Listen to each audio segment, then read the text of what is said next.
What's up, YouTube? Welcome to another episode of Kev Videos, True Stories.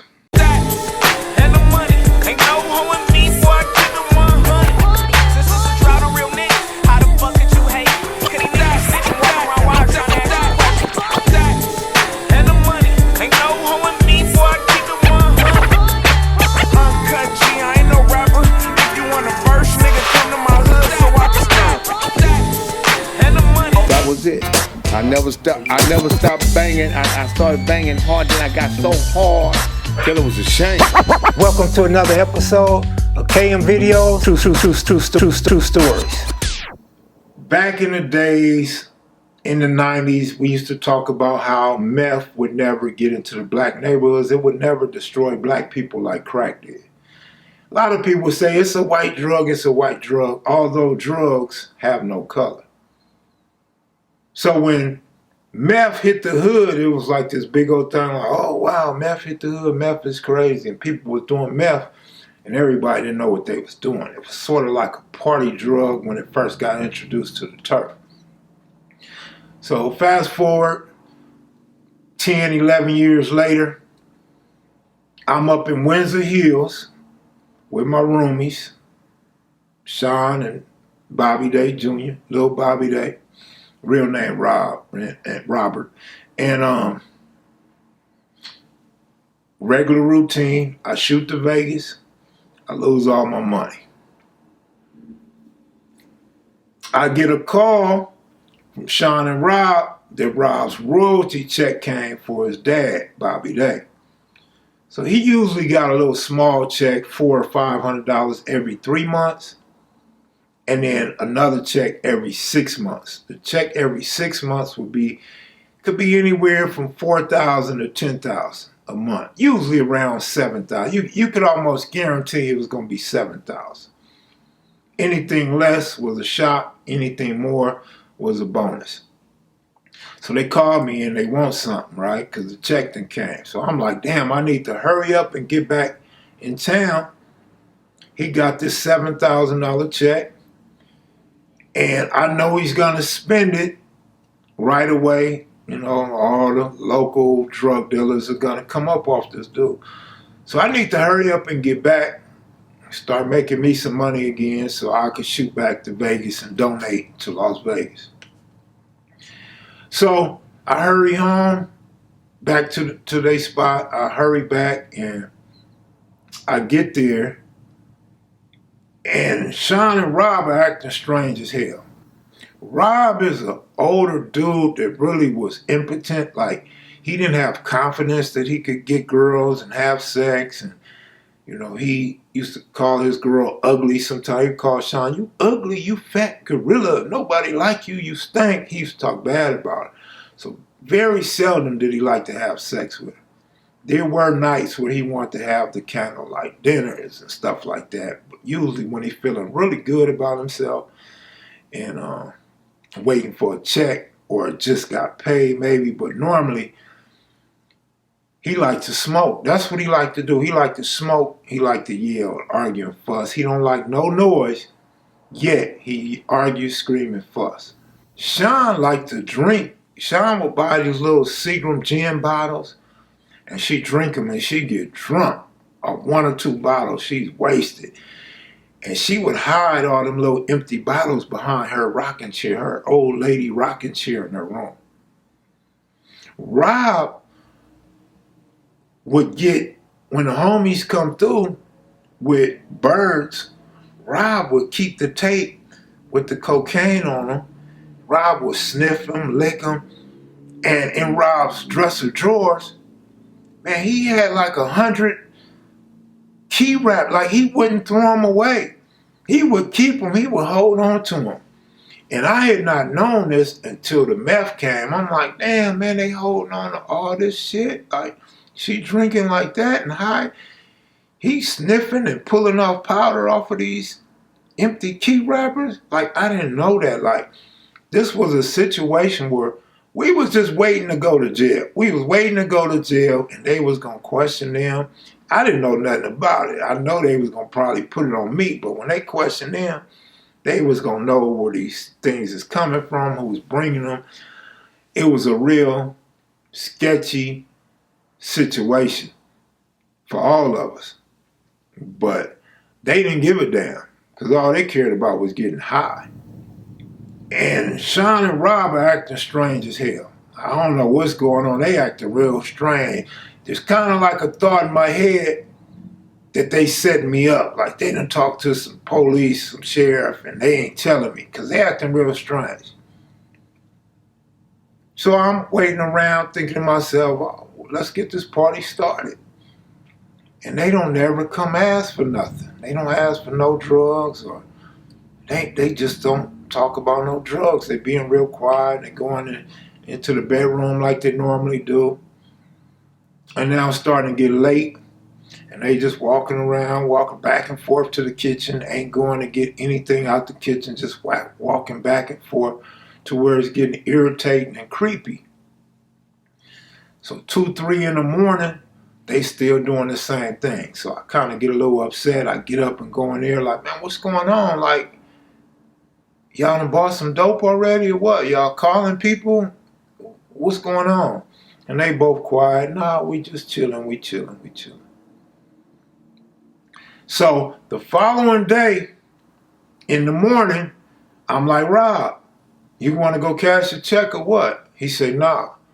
No. Do you still have your check? He like, yeah. I'm like, man, something ain't right. So he goes and gets his check, and he shows me that he still got his check. So I'm like, wow, they pretty strong. You know, this might be the end of them smoking crack. This might be over. That's a good thing for them. But at the moment, I need some paper. They ain't trying to buy no dope. And I don't see no other dope dealers coming over, no sneaking out the door to meet anybody downstairs or none of that. And I'm getting very curious, and my patience is running thin because I want to know what's going on. Why they not spending?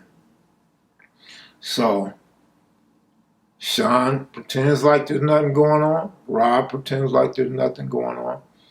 I walk into the bedroom, caught Rob off guard, and Rob is sniffing. He's sniffing something. Anytime a homie will come by, they just break Rob off a little something, give him the residue, give him a little bit of something to satisfy him. And boy, he was not turning it down. Free dope, free high. He's gonna experiment on how to cook, how to change the ingredients, how to make it as pure as possible. All kind of things going on with this dude. He was like the Windsor Hills chemist. He's sniffing something. I'm like, man, what you sniffing? He like, nothing. I'm like, no, you sniffing something. Let me see what you sniffing. And he had some like super white, hard looking, basically like crack cocaine smashed up, like some frozen ice or something. And he was sniffing that. And I'm like, strange. What is that? He like, I don't know. Some shit that your homeboy bought by here. My homeboy bought by here? He like, yeah. So I'm like, damn, what's that about? Like, hopefully it was like a tester to see if they liked it or not.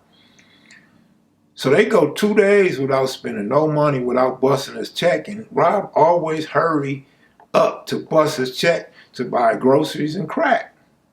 That's just mandatory. That's every 6 months when he get his check, every 3 months when he get the smaller check. And that's the same pattern he's had for years, over a decade.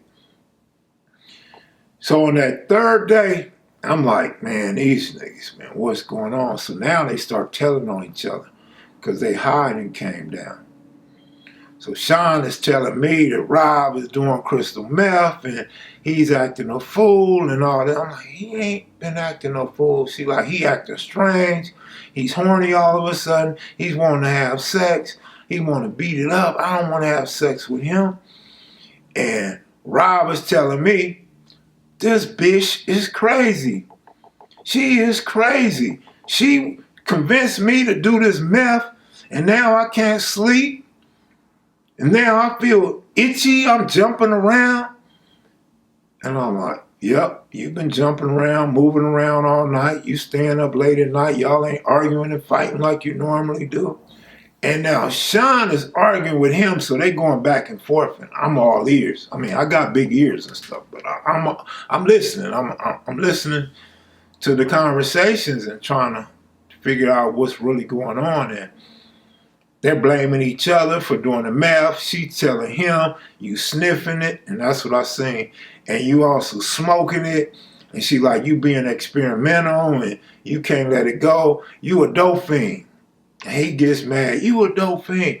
You the one got me doing this. And so I really had realized that she too was up all night and walking around and shit. So I called her homie. I'm like, man, you gave them this bullshit? He like, yeah, it's the new thing. I'm like, man, that wasn't cool. These fools don't go to sleep. These fools ain't spending no money. These fools ain't eating, and they eat all the time. Sean cook all the time. Robert's hungry all the time. Little small dude with no belly, always hungry. Must go right through him, or the crack eats it up. But Sean's a big girl, so she gotta have food just to keep her weight up, you know what I mean? But man, they not eating, they habits are changing, they real paranoid. And now Rob busts out talking about, yeah, the police came by looking for you. Looking for me? What are you talking about? He like, yeah, they asked where you was at. Huh? And I'm believing this shit like, fuck, I knew they was gonna find out where it was. Oh, damn, I got that California ID to that address. So I got all this stuff going through my head. Oh, my mail come here. They're gonna see the mail when they hit. And now they got me like, man, I need to pack up and move out. So I say, Rob, come on, man, let me take you to cash this check. You know what I'm saying? I got $100 up off of them. I shook for a couple days, man, because I really thought that the sheriff had came by looking for me. But nah, that was their paranoia. They was tripping. They was hallucinating, man. They was hallucinating things that wasn't happening. And another incident that I remember, there was this hawk. This hawk had came for some strange reason. This had never happened before. I believe I took a picture of it. I don't know if I could find the picture, but a hawk had came and landed in his tree. And he was telling me, like, yeah, the police sent that hawk. He's listening. And I'm laughing. And he gets mad at me. He said, you think it's funny? That hawk is listening. And at the time, you might have thought I was on meth, because I'm sitting there going, damn. I'm watching the hawk and everything. Like, he got a microphone. Like, he got a tape recorder on him. What? But it was strange that hawk had came and sat in that backyard. And when he left, he came back. So that was real strange, but of no conspiracy or no trying to match up those times with today's technology, I have no real reason to believe that was anything other than a natural wildlife hawk looking for some prey. Seeing that he had a swimming pool that was like a swamp, had like green water in it, had fish in there, had guppies, had whatever them fish are that kill the regular fish. Like they were some vicious little fish. They eat anything up in there. They even eat each other. So I'm thinking maybe the hawk was there for that, or maybe the hawk, because there was a lot of roaches and possums up there as well. So maybe the hawk was there for that, but strange things was going on, man, and they wasn't spending no money. So, because the high was lasting so long, the high was lasting long enough to where they didn't need nothing, they didn't need to do nothing or anything like that. And then when they hit it again, there they go again for another 8 to 12 hours, you know what I'm saying? And these two people, they were functional smokers. They slept at night. Unless they were fighting or getting high, they slept at night. They got up and had breakfast. They had dinner at night, sometimes late dinners. But now all of a sudden, no eating, no going to sleep at a decent time, and they not fighting. And they not smoking crack. They was smoking that meth and sniffing that meth. But yeah, that's my story, man. The first time that meth had came to that household, and as far as I know, up in Windsor Hills, as far as with your typical traditional smokers. And it wasn't so lovely. They did not like the high. They did not know how to act off the high. They were so used to just smoking back to back. Whatever that high did for them was a much better high. So after, like I said, on that third day and after that third day, boy, meth was the worst thing they had ever experienced, let them tell it. So that's my story on crystal meth coming to Windsor Hills. Y'all be sure to click that like button. If you're new to the channel, please subscribe. Don't be afraid to leave a comment. I tell all sorts of stories here. I'm out of here, y'all. Salute and peace.